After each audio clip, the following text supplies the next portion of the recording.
we're going to look at how we draw the sine curve. This is a graph of the sine curve.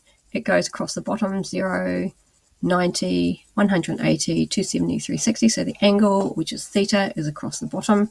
And you notice that the height of the sine curve is 1 and the bottom of the sine curve is 1. Now we're going to do this from the unit circle, so we're going to show you how to do this. Notice there's a link at the bottom. When you get that PowerPoint, you can click on it yourself and have a play with it. Right, we're going to GeoGebra. GeoGebra has a interactive for that. We're just going to wait for it to load, and we're just going to have a look at it here. Okay, just going to move that up slightly so it just sees there. Okay, so what we have is a unit circle, and we have a right angle triangle drawn in it, and you notice at the moment it's got 30 degrees there. We're going to draw the graph of the sine of theta, and the sine of theta we have defined as the vertical height of the right angle triangle drawn within the unit circle. So at the moment we've got 30 degrees. So what we're going to do is we're going to take that, whoopsies, we're going to take that, no, okay, we're going to take that down.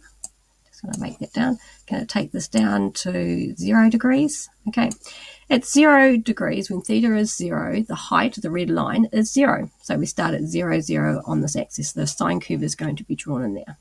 Okay, let's just give it a nudge, and we're going to make it about 24 degrees. 24 degrees, and if you notice it is growing here, so at 24 degrees, the vertical height is, or the sine value is 0.407, and it's drawn on here. Now, as I move the angle around here, you'll see the angles move across here, and that it will be plotting the y value here, which is the sine value. Okay, I'm going to make that a little larger. You can see it growing. Okay, and as it gets towards 90 degrees, okay, we're just going to try and just judge it, so it's just not quite there. So 87 degrees here, you can see it's getting close, the red line is getting closer to 1. Can't go bigger than 1 because 1 is the top of the circle.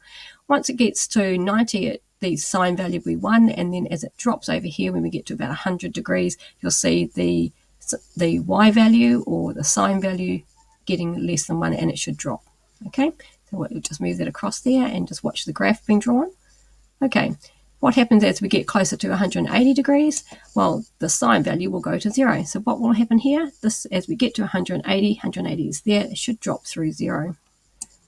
Okay, here we go. Oops, and as we go through there, and what happens as we go past? Well, the sine value or the y value becomes negative because it's dropping below the x-axis. Okay, so it becomes negative, and it will go all the way down, and it gets as low as -1. That'll be a minimum point because it can't get any lower than that, and it'll track back around as we get through 360. So you can see here the y value is -0.5 as we get to 30 degrees, and as we get to 360, it goes back to 0. And this is the graph of the sine curve. So what do you need to know? Well, you do need to know the shape. Okay, you need to know the critical points, which is 0 at 90, it's 1, 0 at 180. 270 at -1, and 360. And this is the graph of the sine curve. Maximum of 1, minimum of -1. Have a play.